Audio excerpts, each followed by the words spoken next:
hi everyone. It's also like very weird saying hi because you're one of the most faithful subscribers that I've ever had. So like this is like that like self-actualization. This is what Maslow was talking about. This is the dream. Yeah. You are Samkelemeni. and people call you Sam though. Yes, they do. Only your bae Calls me by my full name. Yeah.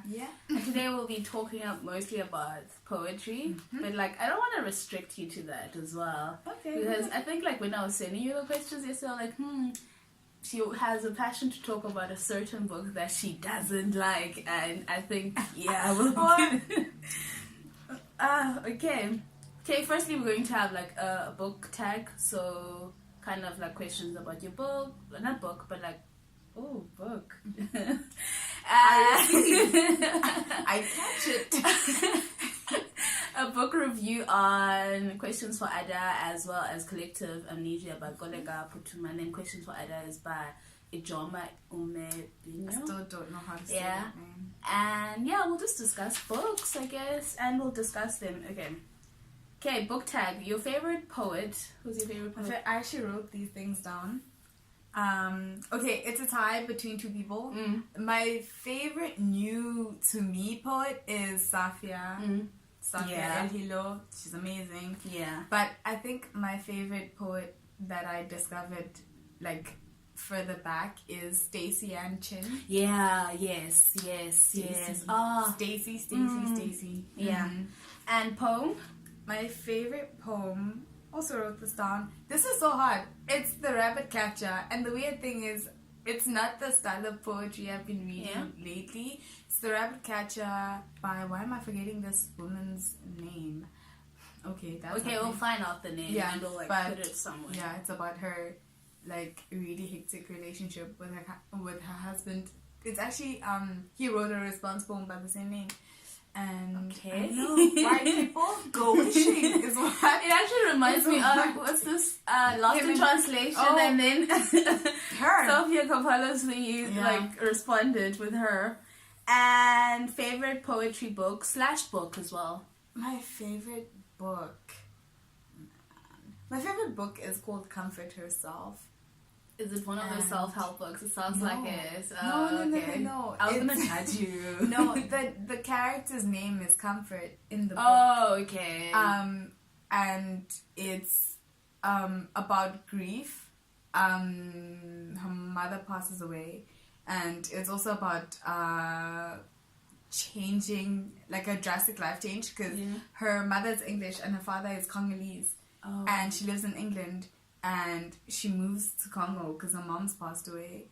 And so her father wasn't in England? Yes. Her parents were separated. Ooh.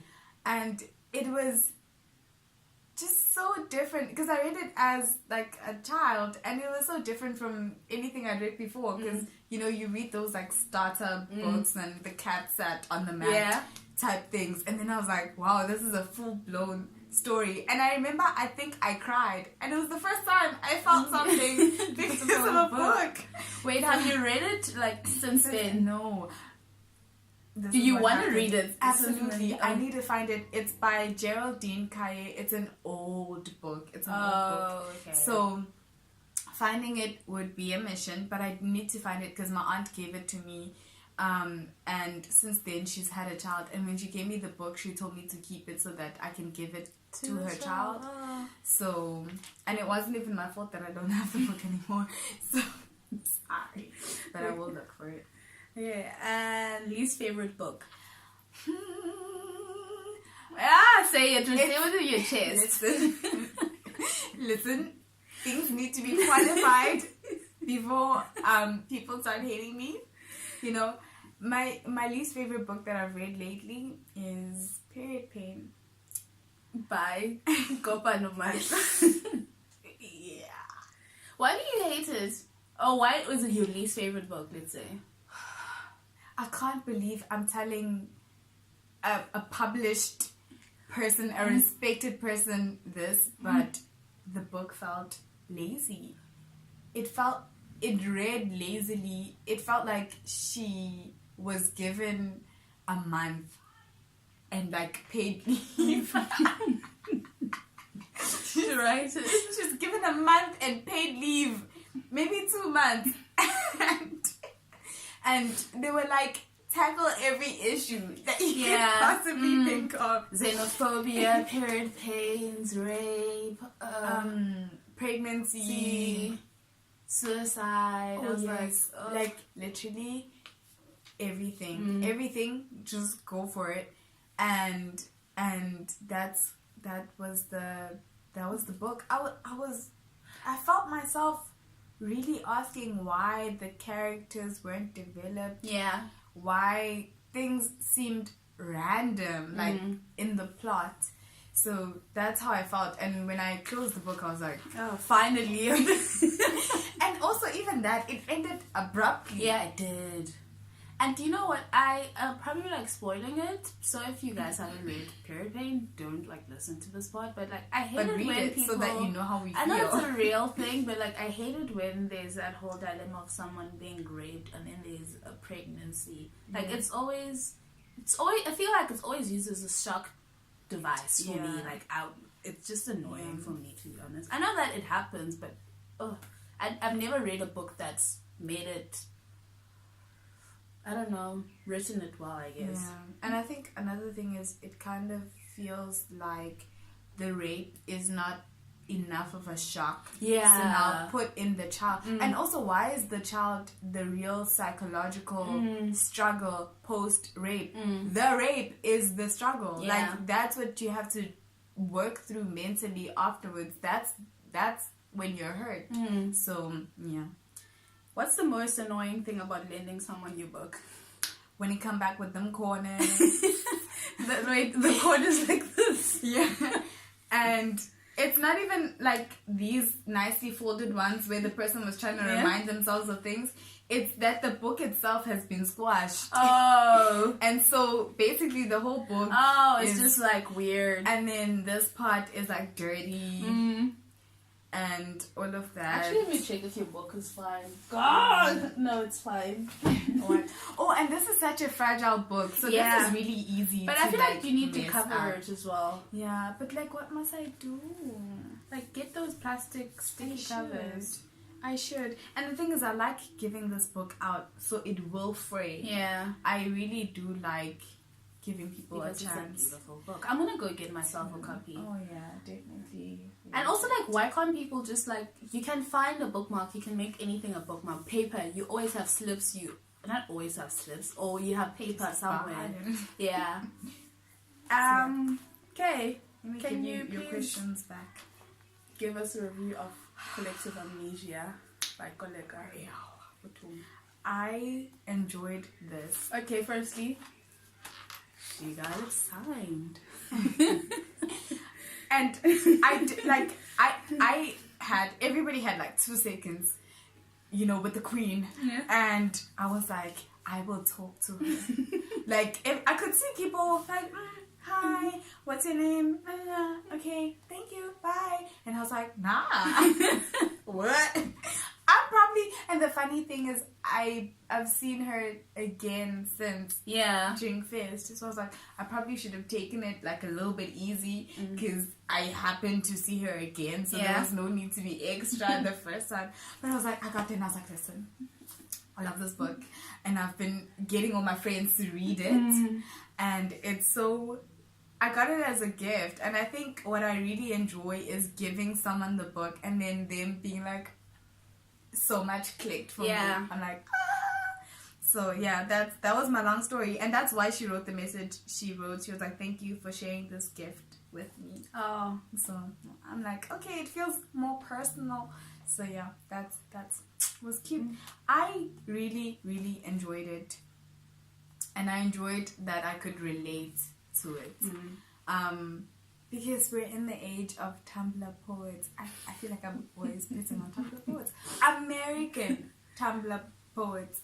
And I don't understand the things they write about. Like, yeah, and most of the poems we're reading lately about relationships and people being emotionally distant in relationships. And it's not a feeling that I can relate to because I'm not that person. So I just find it hard. but I really enjoyed it. I enjoyed all those reflections on our childhoods. Yeah. I could relate. I could see myself and my cousins eating from the pot, you know, in the middle of the kitchen. I could see it and I could feel it and I could remember what that was like for me. And that's what I enjoyed. And it's so relevant because she writes about student protests and being queer and hiding that shit from your family.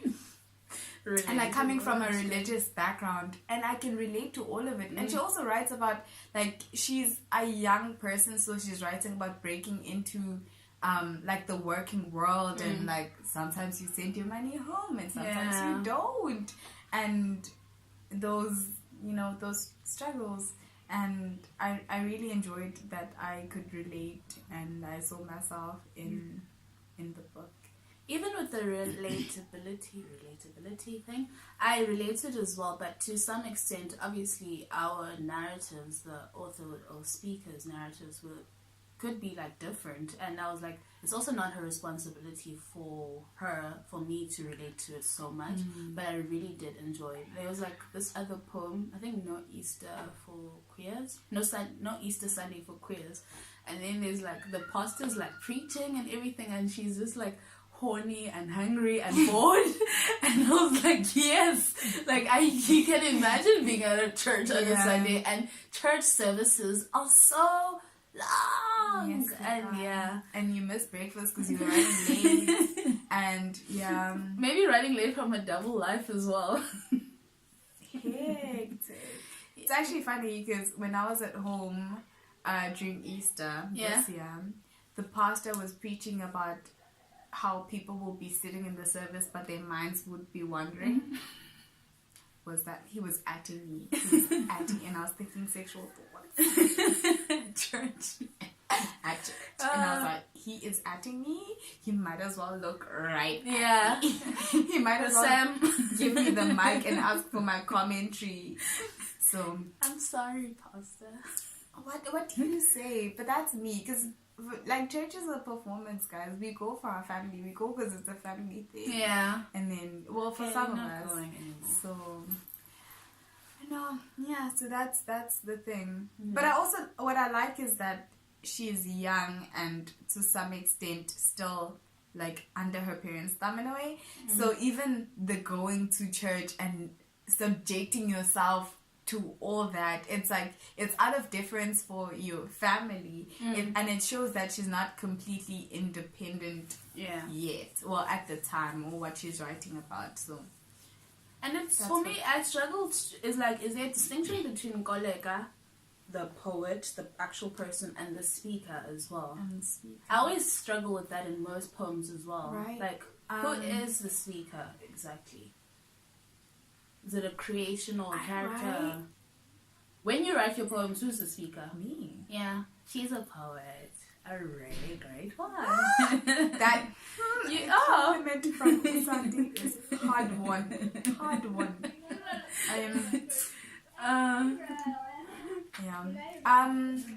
I think we make assumptions and I assume it's her. Okay. And I think the way I distinguish it is depending on the speaker that they've written in. So like first person, third person, are they telling me about someone or and I think even in this poem, because sometimes she scratches out there to us, to I, and I'm like, oh, okay. Yeah.